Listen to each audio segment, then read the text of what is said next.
முத்து ஃபேன்ஸ்க்கு ஒரு blood boiling இன்சிடெண்ட்டாக நடந்திருக்கு. நேற்று நைட்டு சிவகுமார் ரஞ்சித் சார் இருக்கார், ராணவ் இருக்கார், சௌந்தர்யா கிட்ட சமாதானப்படுத்திட்டு இருக்காங்க. அதாவது சௌந்தர்யாவுக்கு அந்த ரோஸ்ட் இன்சிடெண்ட்டுக்கு அப்புறம் முத்துலாம் பயங்கரமாக கத்துறான். சீரியஸ்லி அன்னைக்கே எல்லாரும் சொல்கிறோம், நாங்கள் விஜய், விஷால், அருண், நான் எல்லாரும் சொல்கிறோம், கத்தாதடா குமரா கத்தாதடா, கேட்க முடியலடா அப்படின்னு சொல்கிறோம். அதுக்கப்புறமும் கத்திக்கிட்டே இருக்கான்.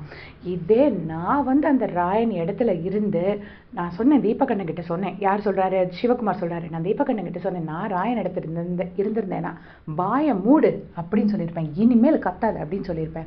ஆனால் அந்த ஃபஸ்ட்டு வார்னிங்கை தீபகண்ணன் உடைச்சிட்டாரு. அவர் சொல்லிட்டாரு, நான் இனிமேல் யாரும் கத்தக்கூடாது அப்படின்னு சொல்லிட்டு. ஆனால் அந்த ராயன் ரொம்ப டீசென்ட்டு. நான் மட்டும் அந்த இடத்துல இருந்தேன்னா முத்துக்குமார் நான் அங்கேயே தட்டி நாக் அவுட் கூட பண்ணியிருப்பேன். நான் கார்டு வாங்கிட்டு வெளியே கூட போயிருப்பேன். எவ்வளோ இது பாருங்க, அவ்வளோ கோவம் இருக்கிறவரு கொஞ்சம் நேரில் கொஞ்சமாவது குமரன்கிட்ட பேச வேண்டியதானப்பா. குமரன்கிட்ட பேசும்போது சவுண்டே கேட்க மாட்டேங்குது. அது இந்த மச்சா மச்சி எல்லாம் ஓகே தான். டிராஃபி எதுக்காக நீ யாருக்கா தூக்கி கொடுத்துருவியா? இந்த கேக் கட் பண்ணி ஊட்டி விடுறது, மச்சா மச்சி சொல்கிறது, நிலாச்சோரி ஊட்டி விடுறது, கூட்டாஞ்சோறு ஊட்டி விடுறது, இதுக்காக உங்கள் டிராஃபி அப்படி கட் பண்ணி கொடுத்துருவியா? ஸோ இதுலேருந்தே அவங்க மனசில் தெரியுது டிராஃபி முத்துக்குமரனுக்கு தானே, அதனால தானே டிராஃபி அப்படி கட் பண்ணி கொடுத்துருவியான்னு. இதே வேற ஏதோ ஒரு கண்டஸ்டன்ட், சே ஃபார் எக்ஸாம்பிள் சாச்சனான்னு வச்சுக்கோங்க, உன் டிராஃபி கட் பண்ணி கொடுப்பியான்னு கேட்பாங்களா? கேட்க மாட்டாங்க. ஏன்னா முத்துக்குமரன் தான் டிராஃபி அடிக்க போகிறாருன்னு அவங்க நினைக்கிறாங்க. அதனால தான் அவங்க அப்படி சொல்கிறாங்க. கேக் கட் பண்ணுறது இதெல்லாம் ஜாலியாக தான் இருக்கும், பட் எல்லாத்துக்குமே ஒரு லிமிட் இருக்குது. நானாக இருந்தானே விட மாட்டேன் அப்படின்னு சொல்லிட்டு சொல்கிறாரு. அதனால் இது எல்லாம் மக்கள் பார்ப்பாங்க. சௌந்தர்யா, நீ எதுவுமே ஒரி பண்ணாத.